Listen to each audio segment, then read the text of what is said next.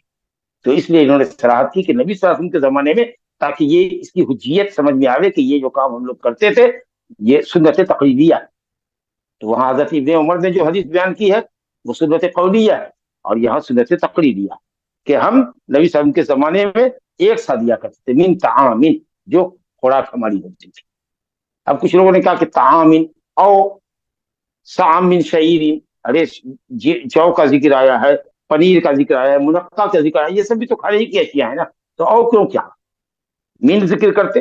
تو اس لیے کہا کہ طعام سے مراد گیہوں، کسی نے کہا کہ مکئی ہے، لیکن نہیں، صاع من طعام، ایک جملہ یہاں مکمل ہو گیا کہ ایک سا خوراک سے دیا کرتے تھے جو ہماری خوراک ہوتی تھی. او کو اہل علم نے کہا ہے کہ یہاں پر اس کو تفسیری عمل، یعنی کون سی چیز دیا کرتے تھے، کیا خوراک ہماری ہوتی تھی اس زمانے میں عہد نبوی میں؟ کا من شعیر، جو سے ایک سا، او صاع من عقط، لبن مجفف، خشک دودھ جس کو پنیر کہہ لیجیے، او صاع من زبیب، یا منقع کشمش سے ایک سا. دیکھ لیجیے مختلف اجناس ہے اور مختلف قیمت کی چیز ہے اور سب میں ایک سا. اس کا مطلب کہ جس کی جو خوراک ہو وہ اس میں سے ایک سا دیتا ہوگا، ورنہ نبی صلی اللہ علیہ وسلم تمر کو متعین کر دیتے اور کہتے کہ اس کے برابر جو قیمت ہو، ایک سا کی کھجور کی جو قیمت ہو وہ قیمت آدمی ادا کرے. لیکن آپ نے مختلف القیمت اشیاء کا ذکر کر کے فرمایا کہ جس کی جو خوراک ہو، آپ کے پاس جو کچھ ہے، عقیق ہے، آپ اگر وہ کھاتے ہیں، زبیب منقع کھاتے ہیں، جو کھاتے ہیں، پنیر کھاتے ہیں، تو آپ کو ایک سا نکالنا ہے. جب معاویہ رضی اللہ عنہ آئے، یعنی مدینہ آئے، اور مدینہ میں شام سے سمرا گیہوں بھی منگوایا جاتا تھا، امپورٹ کیا جاتا تھا، تب انہوں نے کہا آرا، میرا خیال ہے، یعنی معاویہ رضی اللہ عنہ کا یہ اجتہاد ہے، یہ ان کا قیاس ہے.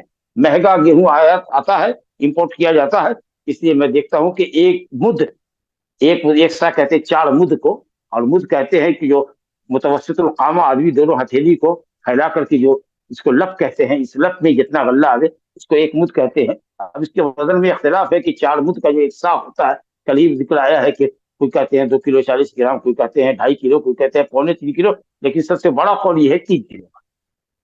تو 3 کلو کے قول پر عمل کرے تاکہ جو بھی ہو وہ سب 3 کلو کے اندر آ جائے. تو انہوں نے یہ کہا کہ 4 مد ایک سا ہے. تو انہوں نے کہا کہ ہم دیکھتے ہیں کہ 1 مد گیہوں قیمت میں برابر ہے 2 مد کھجور کے، اس کا مطلب کہ 4 مد کھجور برابر ہے 2 مد گیہوں کے، لہذا آدھا سا اگر دیا جائے تو کافی ہوگا.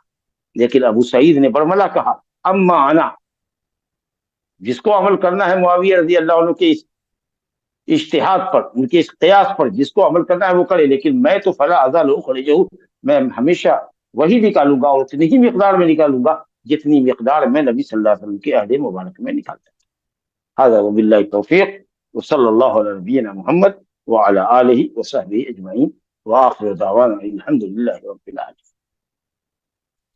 جزاک اللہ خیر شیخ. ریا جی پہلا سوال، ویسے زکوٰۃ الگ کر کے کتنے دنوں میں ختم کر دینا ہے؟ یا ایک باکس رکھے جب کوئی آئے یا کوئی موقع ملے تو اس باکس سے زکوٰۃ کا پیسہ نکال کر دے دے؟ بالکل نہیں، جب زکوٰۃ واجب ہو جائے تو مستحقین تک جتنی جلد ہو پہنچائیے، الا یہ کہ کوئی مستحق ہے جو کہیں گیا ہوا ہے اور وہ اس کا انتظار ہے آپ کو، تو کر لیجیے، ورنہ آپ بیت المال نہیں چلا رہے ہیں، اسلامی بیت المال نہیں ہے آپ کے پاس کہ اس میں امانت کے طور پر رکھیں. ہو سکتا ہے کہ پیسہ ضائع ہو جائے، ہو سکتا ہے کہ زکوٰۃ دہندہ کی موت ہو جائے، اس کے بال بچے بعد میں اس قرض کو ادا نہ کر سکے، اس لیے وہ اللہ کا حق ہے، مستحقین تک پہنچانے میں جلدی کیجیے. صحیح مستحقین کی تحقیق کرنے کہاں تک تحقیق کر سکتے؟ مطلب سیلری ہے، خود کا گھر ہے وغیرہ، کہاں تک تحقیق کرنا چاہیے؟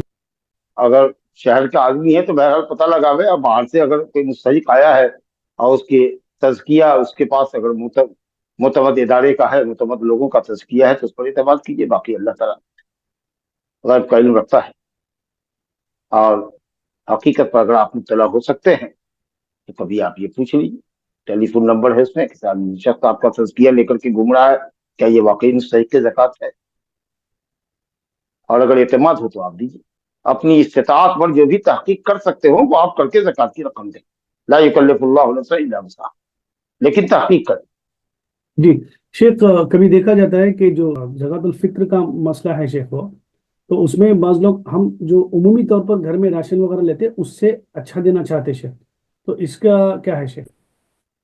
کوئی حرج نہیں ہے، اچھا دیں لیکن ردی نہ دیں. جو کھاتے ہیں آپ پر واجب وہی ہے، جس معیار کا کھاتے ہیں چاول اور آٹا اسی معیار کا دیں، لیکن اگر آپ اس سے بھی بہتر دیتے ہیں تو انشاءاللہ تعالیٰ اللہ تعالیٰ آپ کی ذہنیت کا آپ کو اچھا بدلہ عطا فرمائے گا. مستحقین کو زکوٰۃ دینے وقت کیا ان کو بولنا ضروری ہے کہ یہ زکوٰۃ کا مال ہے؟ اگر مستحق ہے تو بولنے کی ضرورت نہیں. مستحق ہے اگر آپ جانتے ہیں تو ضرورت نہیں ہے، لیکن اگر آپ نہیں جانتے ہیں اور وہ آپ سے کچھ مدد مانگ رہا ہے تو آپ یہ کہہ سکتے ہیں کہ میرے پاس زکوٰۃ کی رقم ہے. اگر تم 8 مصرف میں سے کوئی ایک مصرف تمہارے پاس ہے تو ہم دے سکتے ہیں. وہ کہے گا کہ ٹھیک ہے میں مستحق ہوں تو ٹھیک ہے آپ دیجیے، اور نہیں تو پھر اگر آپ جانتے ہیں کہ یہ مستحق ہے، آپ کے علم میں ہے، تو بغیر بتائے ہوئے آپ اس کو دے سکتے، کیونکہ آلریڈی آپ کو علم ہے کہ یہ مستحق ہے. جی اگر مستحقین ہمارے گھر کے رشتہ دار ہو تو کیا انہیں زکوٰۃ دے سکتے ہیں؟ افضل ہے، دوہرا ثواب ملے گا، زکوٰۃ دینے کا ثواب ملے گا، صلہ رحمی کا ثواب ملے گا. جی شیخ، فطرہ الگ الگ فارمز میں دے سکتے ہیں، لیکن پیسوں کو خاص طور سے نکال کیوں دیا گیا، اومٹ کیوں کر دیا گیا؟ اب یہ تو بہرحال اصل میں ہے کہ پیسہ لے کر کیا کریں گے، کھانا ان کو چاہیے، عید کی رات میں کھانا چاہیے، عید کے دن کھانا چاہیے. لوگ اپنے مال کی زکوٰۃ عام طریقے سے نکالتے ہی ہیں، پیسے تو آ ہی رہے ہیں، آخر وہ بھی تو غلہ لے گا کھائے گا، اور الحمدللہ اگر اچھی مقدار میں غلہ آ جائے گا تو نہ صرف عید کے دن بلکہ وہ مہینوں تک کھاتا رہتا ہے آدمی. مستحقین اگر ہماری بستی میں مثال کے طور پر 5-10 آدمی ہیں، اور بستی میں 2000 کی بستی ہے اور 10 آدمی مستحق، 10 گھر مستحق، اور 199 گھر سے فطرہ نکل رہا ہے، اور ہر گھر سے 4 5 7 8 آدمی 10 آدمی کا نکل رہا ہے. آپ سمجھ سکتے ہیں کہ اگر وہ غلے مسکینوں تک جاتے ہیں تو کئی مہینے تک وہ کھاتے تھے. آخر کھانا تو ان کو کھانا ہی ہے. تو مثلا للمساکین نبی صلی اللہ علیہ وسلم نے فرمایا ہے کہ مسکین کا کھانا ہے، عید کے دن کا کھانا ہے، ان کو سوال سے بچاؤ. جی اگلا سوال ہے شیخ، اسی سے ملتا جلتا ہے، کیا صحابہ یا تابعین ہی سے واقع میں صدقات الفطر پیسوں میں نکالنے ثابت ہے؟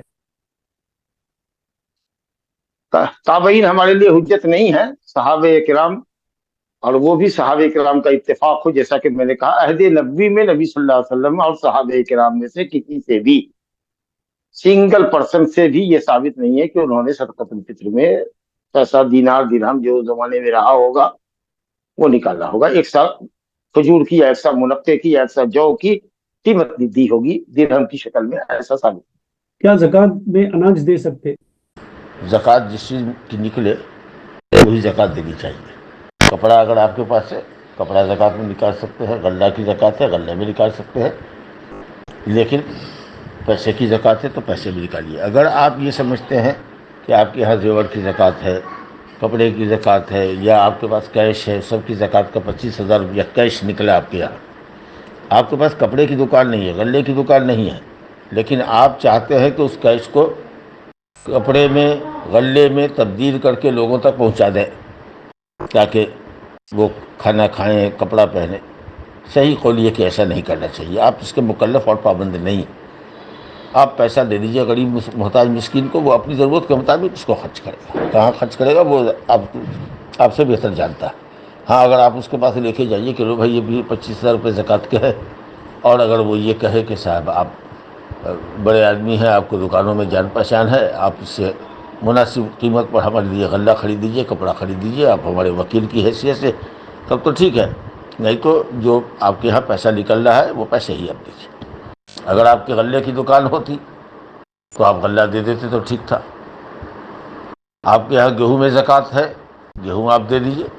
چاہیے تو اس کا پیسہ بھی دے سکتے ہیں، لیکن یہ کہ صاحب آپ پیسے کو، جو پیسہ نکل رہا ہے آپ کے ہاں، اس کا غلہ خرید کے، کپڑا خرید کے، گھر کے برتن خرید کر کے، گھر کے سامان خرید کر کے آپ فراہم کریں، یہ آپ کی ذمہ داری نہیں ہے. آپ کی ذمہ داری ہے کہ آپ زکوٰۃ نکالیے اور مسکین کو دے دیجیے، وہ اپنی ضرورت کے مطابق سامان خریدے گا اور جیسا چاہے گا کرے گا. جی جی لوکلز کو چھوڑ کر غازہ کے لوگوں کو ترجیح دینا فطرے کے لیے، یہ کیا درست ہے؟ مقامی فقراء اور مساکین کو دیجیے. مقامی فقراء اور مساکین کا حق ہے. ماشاء اللہ ان کے پاس بہت رقم پہنچ رہی ہے اور محتاجی الحمدللہ نہیں.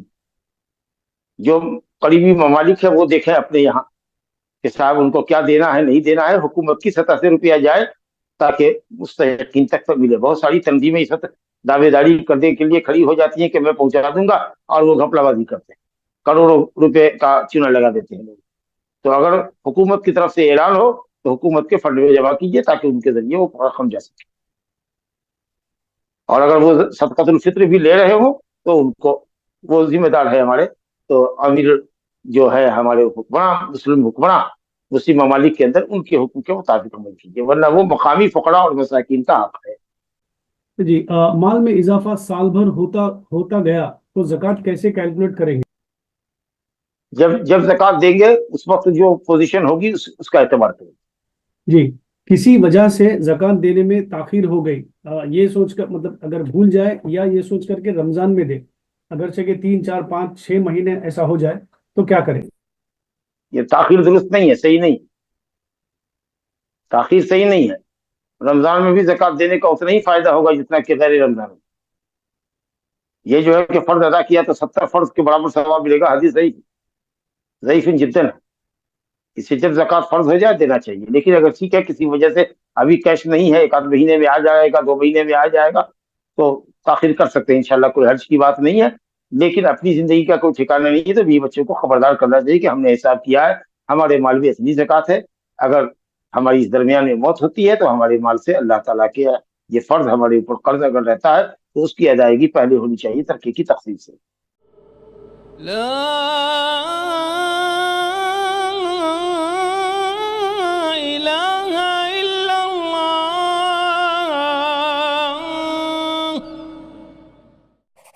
قل هل يستوي الذين يعلمون والذين لا يعلمون إنما يتذكر أولو الألباب. زکوٰۃ جس چیز کی نکلے وہی زکوٰۃ دینی چاہیے. کپڑا اگر آپ کے پاس ہے، کپڑا زکوٰۃ میں نکال سکتے ہیں. غلہ کی زکوٰۃ ہے، غلے میں نکال سکتے ہیں. لیکن پیسے کی زکوٰۃ ہے تو پیسے بھی نکالیے. اگر آپ یہ سمجھتے ہیں کہ آپ کے یہاں زیور کی زکوٰۃ ہے، کپڑے کی زکوٰۃ ہے، یا آپ کے پاس کیش ہے، سب کی زکوٰۃ کا 25,000 روپیہ کیش نکلا آپ کے یہاں، آپ کے پاس کپڑے کی دکان نہیں ہے، غلے کی دکان نہیں ہے، لیکن آپ چاہتے ہیں کہ اس کیش کو کپڑے میں غلے میں تبدیل کر کے لوگوں تک پہنچا دیں تاکہ وہ کھانا کھائیں کپڑا پہنیں. صحیح قول یہ کہ ایسا نہیں کرنا چاہیے. آپ اس کے مکلف اور پابند نہیں. آپ پیسہ دے دیجیے غریب محتاج مسکین کو، وہ اپنی ضرورت کے مطابق اس کو خرچ کرے گا. کہاں خرچ کرے گا وہ آپ سے بہتر جانتا ہے. ہاں اگر آپ اس کے پاس لے کے جائیے کہ لو بھائی یہ بھی 25,000 روپے زکوٰۃ کے ہے، اور اگر وہ یہ کہے کہ صاحب آپ بڑے آدمی ہیں، آپ کو دکانوں میں جان پہچان ہے، آپ اس سے مناسب قیمت پر ہمارے لیے غلہ خرید دیجیے، کپڑا خرید دیجیے، آپ ہمارے وکیل کی حیثیت سے، تب تو ٹھیک ہے. نہیں تو جو آپ کے یہاں پیسہ نکل رہا ہے وہ پیسے ہی آپ دیجیے. اگر آپ کے غلے کی دکان ہوتی تو آپ غلہ دے دیتے تو ٹھیک تھا. آپ کے یہاں گیہوں میں زکوٰۃ ہے، گیہوں آپ دے دیجئے. چاہیے تو اس کا پیسہ بھی دے سکتے ہیں، لیکن یہ کہ صاحب آپ پیسے کو، جو پیسہ نکل رہا ہے آپ کے یہاں، اس کا غلہ خرید کے، کپڑا خرید کے، گھر کے برتن خرید کر کے، گھر کے سامان خرید کر کے آپ فراہم کریں، یہ آپ کی ذمہ داری نہیں ہے. آپ کی ذمہ داری ہے کہ آپ زکوٰۃ نکالیے اور مسکین کو دے دیجیے، وہ اپنی ضرورت کے مطابق سامان خریدے گا اور جیسا چاہے گا کرے گا.